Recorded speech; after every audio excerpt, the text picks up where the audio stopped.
doing? Pretty good. My name is Justin Gray. I just wanted to thank you, Zack, for being responsible for the best adaptations of graphic novels.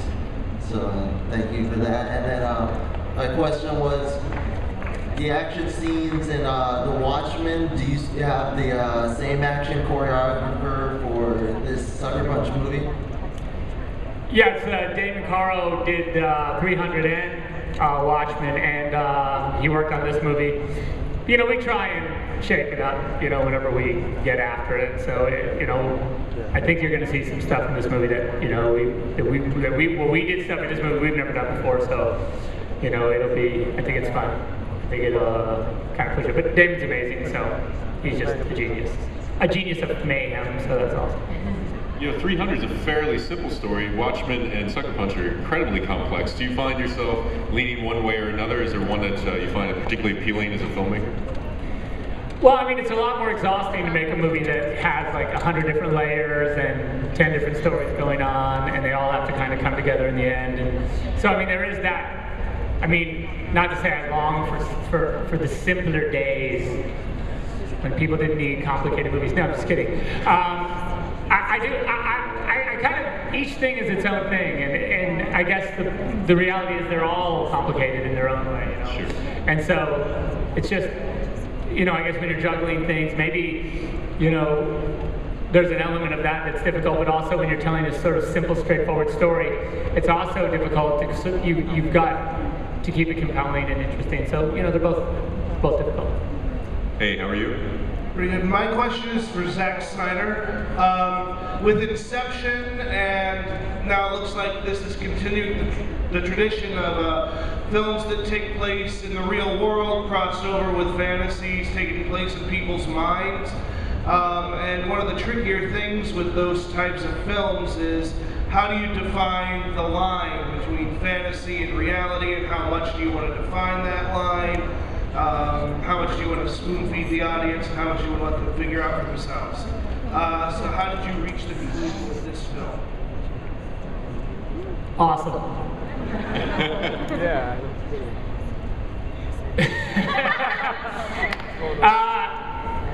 Well, there's a couple ways to answer that. I don't want to ruin the movie, but I will say that, you know, I spent a lot of time in working on this movie and trying to figure out as you would, sort of the device or the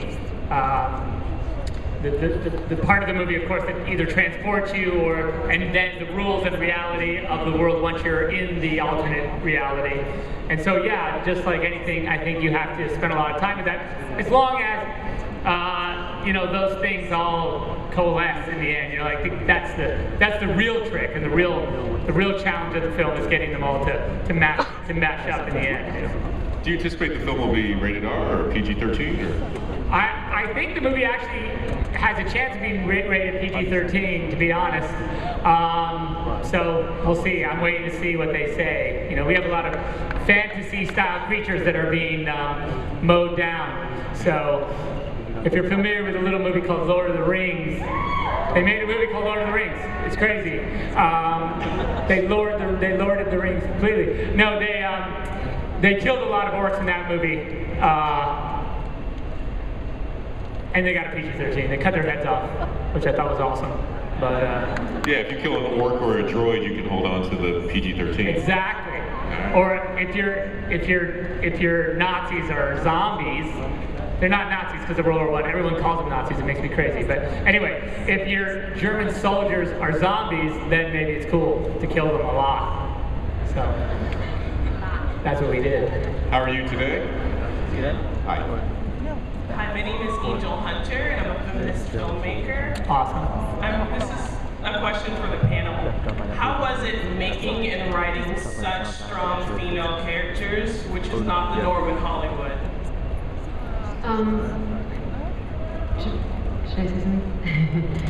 Because it's interesting, this is a conversation that we had sort of even from the beginning of this process, which is what's so, I don't know, exciting and unique about this movie is that you do have incredibly empowered women and girls in this movie who are all going through a lot and trying to figure out how to deal with it. And it was striking me when we were talking about like kick-ass female characters. I think what's so cool that Jena was touching on about this too is that women are always looking for multiple layers because women are very complex creatures.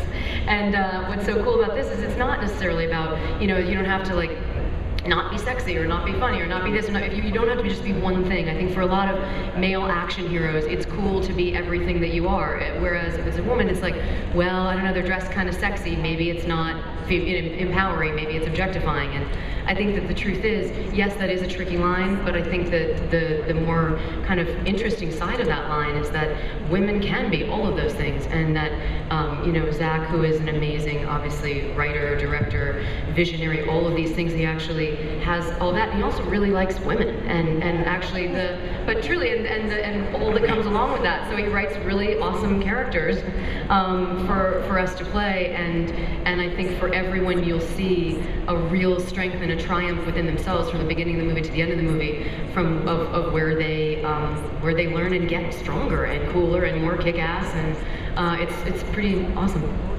That's true, I do like women. Although that has been called into question after I made 300. Some people were like, those guys are too hot, so what are you doing?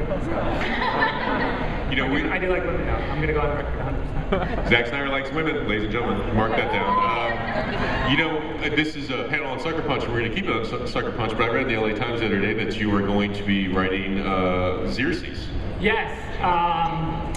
Yeah, we're working on, Kurt Johnstad and I, who wrote the screenplay for 300, are working now on a follow-up to that movie called Xerxes, that's been a graphic novel that is being drawn right now by Frank Miller. You're familiar with him. And yeah. And so, yeah, so we're gonna try and knock that out. Outstanding. And there's another question. How are you? I'm fine. My question is for Vanessa. What was it like working with Sucker Punch? Because it's a lot different than the other films you've done before, so. Slightly. Awesome. It was amazing. You know, I do this because I do projects that I'm passionate about, and then I heard about Sucker Punch, and I read the sides, and I was like, this sounds like the coolest movie ever, but there's no way in hell Zack will ever give me the part.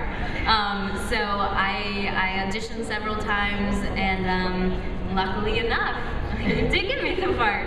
And it was one of the best experiences of my life. I got to grow, I got to unleash something I've never done before, and just worked with such incredible actresses. Like, everybody on the film is so amazing. Zack, and I just feel like I grew so much from this, and it was definitely one of the most memorable experiences I've had. I think we're going to take one more question. And you guys want to watch it again? Yeah.